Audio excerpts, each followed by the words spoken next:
With the news of massive federal layoffs sending shockwaves through households, even the most financially prepared might find themselves scrambling. And the federal courts recently reinstated thousands of federal employees, but it was a wake up call to many people who thought their jobs were safe. Losing a steady paycheck can turn everyday expenses into full blown emergencies. And when a cash crisis hits hard, your bank account becomes emptier than your fridge on grocery day. So, where do you turn? If you haven't watched my other video about the 10 steps to prepare for a layoff in 2025, then you should check that out first. And I'll put that link in the description below. And this video you're watching right now will show you practical steps to get your hands on some cash when you absolutely need it without your active income due to unemployment. And I also want you to keep in mind that the last 5 steps need to be your very last resort. Do everything you can to stay in the first steps so that you don't end up hurting your retirement plan. Remember, you're doing these steps temporarily with the expectation to get a new job within the next several months. So the very first one you'll use is your cash reserve, whether you have a checking account or a savings account. You need to write down how much you have in total. And I know I talk a lot about the emergency fund on my channel, but this isn't just about the emergency fund. You're going to log into every bank account you have to see what's liquid that you can take out now. Do you have CDs, money market fund, high yield savings account, or even a low yield savings account? What is your lockup period for the CD? Do you have cash sitting in a brokerage account that you haven't invested yet? That's the liquidity I'm talking about. And if you watch my other video, you should have your expenses figured out by now. And you need to separate the essentials from the nice to haves. And when I say essentials, I mean groceries, housing, utilities, transportation, communication, and insurance. Those are the only expenses you should care about and nothing else. You need groceries to survive. You need housing to keep a roof over your head. And you need utilities to keep the house running with electricity, gas, and water. Everything else, that is discretionary spending, meaning it's optional.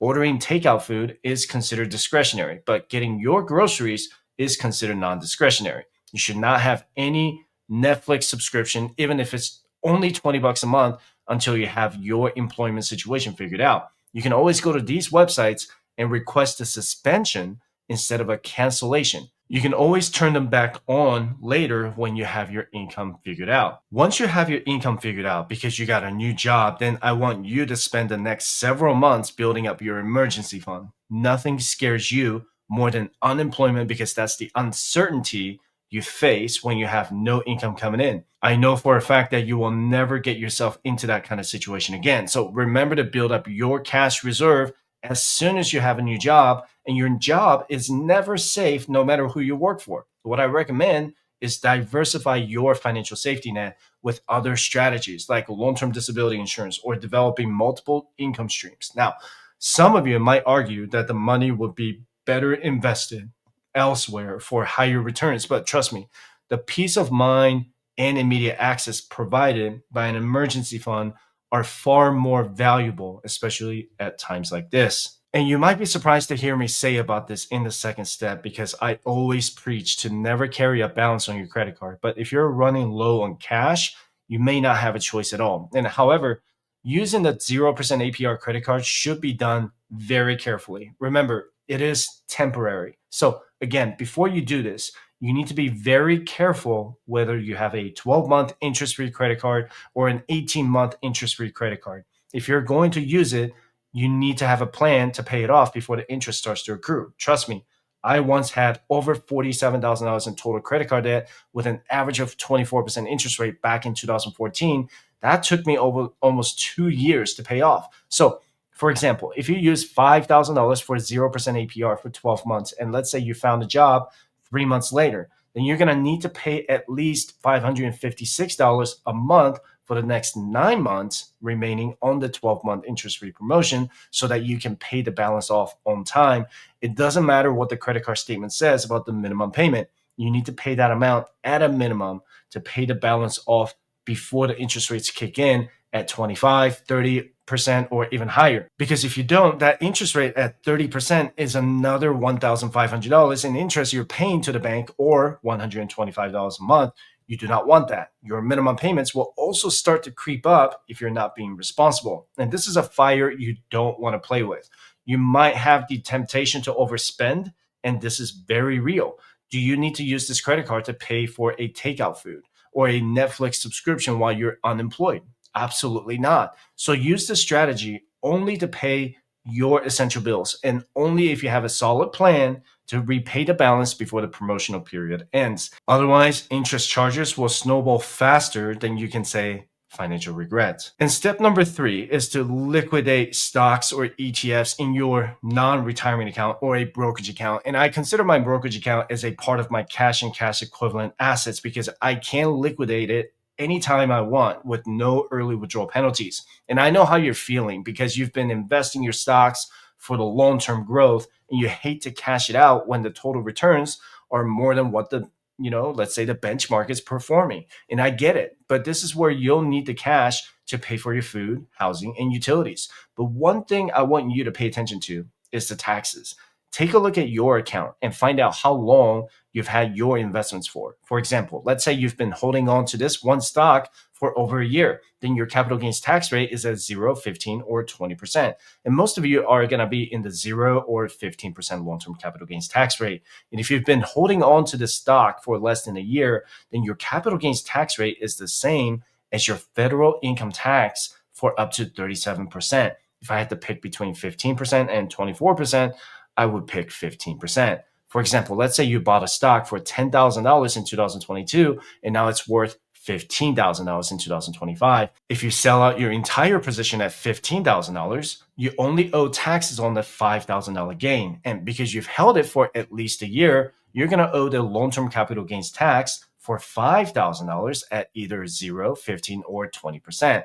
If it's 15%, then you're going to owe $750 on the capital gains tax. You're not going to owe taxes on the $10,000 that you put in initially because it's an after-tax dollars. The government cannot tax you twice on the after-tax money. That makes sense so far, right? But let's say you bought your stocks less than a year ago in 2024, and it's also worth $15,000 in 2025.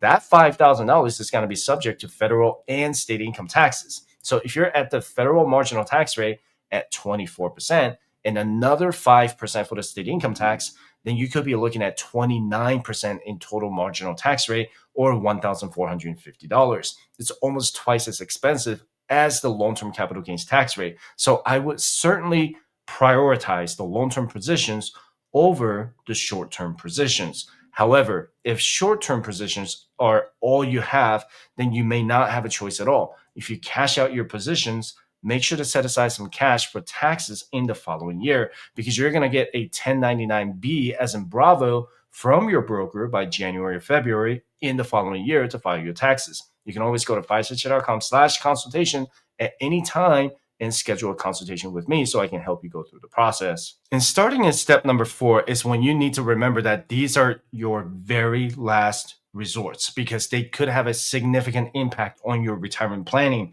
And this step is to withdraw penalty-free and tax-free from your retirement account. And I'm not talking about your TSP, but I'm talking about your Roth IRA if you have one, because Roth IRA allows you to pull out your contributions tax-free and penalty-free. You cannot do that with a Roth TSP because they don't work the same as your Roth IRA. With a Roth IRA, your broker follows a very specific order for how Roth IRA withdrawals work. First, they assume you're taking out contributions, which are always tax-free and penalty-free. Then after that's used up, they move on to the taxable conversions, starting with the oldest conversion first. Then they move on to the non-taxable conversions. And only after you've drained those do they consider the withdrawals to be from earnings, which will trigger penalties and taxes if you're under the age of 59.5. So if you're not sure how much you have in contributions, conversions, and earnings, you need to contact your broker to find that out first because you don't want to cash anything out without knowing those numbers. For example, if you have $20,000 in your Roth IRA, you found out that $15,000 is what you contributed and $5,000 is the earnings and interest accrued from $15,000. So that $15,000 in contributions is what you can take out at any time, tax-free and penalty-free. But that $5,000 is what you cannot touch until you're at least 59.5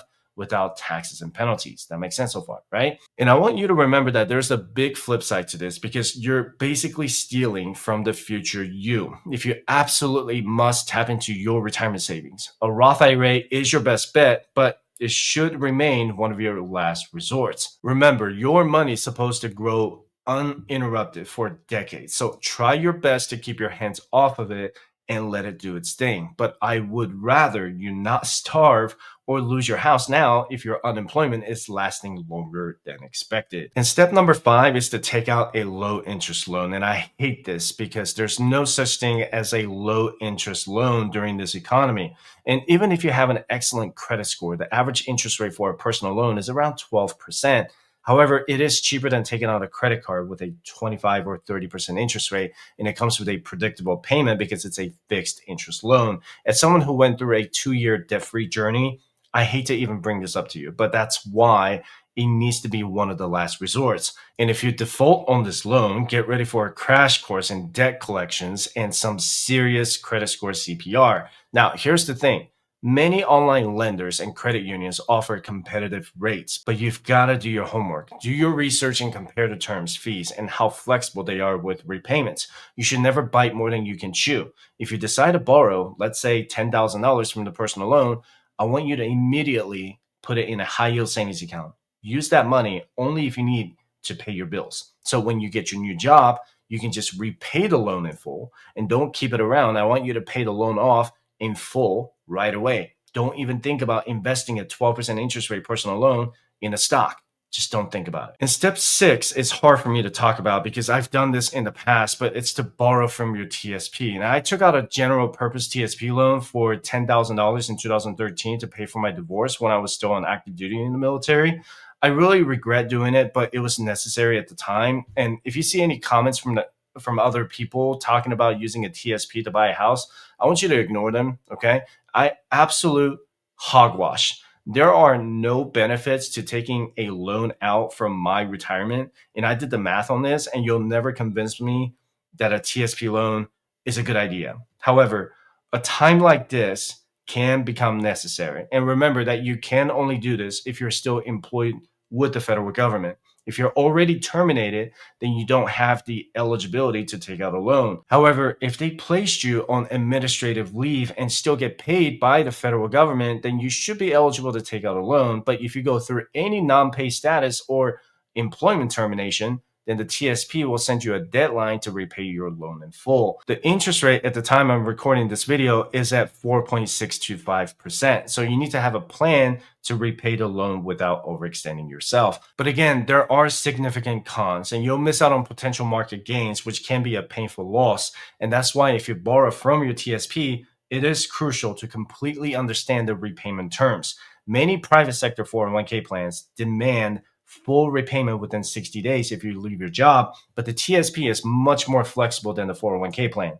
Bottom line is you have to weigh the risks carefully and only proceed if you have a solid repayment plan in place. And the very last step is to take a hardship withdrawal from your TSP or other retirement accounts. And this is the financial equivalent of pulling the emergency eject button. And this one's for absolute disasters like medical, bankruptcy, or keeping your house. The IRS wants proof that you're going through a hardship. So a serious documentation is needed. And even then, you're still looking at taxes and penalties. And this is straight from the TSP website. You're only eligible to receive a financial hardship in service withdrawal if you're experiencing negatively monthly cash flow or have unpaid medical expenses, a casualty loss, or unpaid legal fees incurred for a separation or divorce or losses due to a major natural disaster declared by the Federal Emergency Management Agency. They're going to withhold 10% on the taxable portion of your withdrawal for federal income tax. And you want to increase that to whatever the marginal tax rate is going to be for the year in 2025.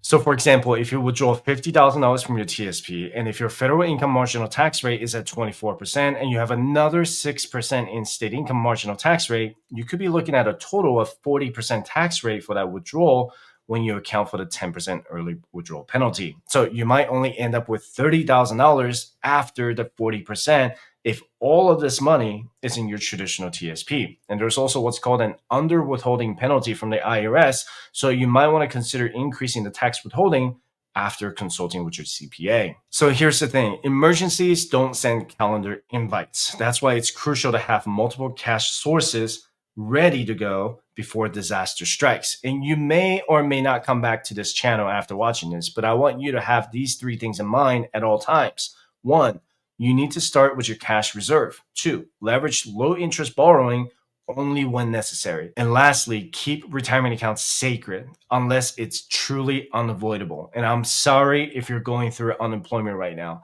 but I want you to take control of what you can control so that you can be ready when the disaster strikes. Once you have your job, it's time to build that emergency fund and protect your financial future. When I paid off $110,000 in total consumer debt way back in 2016, I made a promise to myself that I would never get back into that situation again. Because after all, financial security is not mostly knowledge. It is your actions and behavior. And this has been another beast of a video, and I hope you got a lot out of it.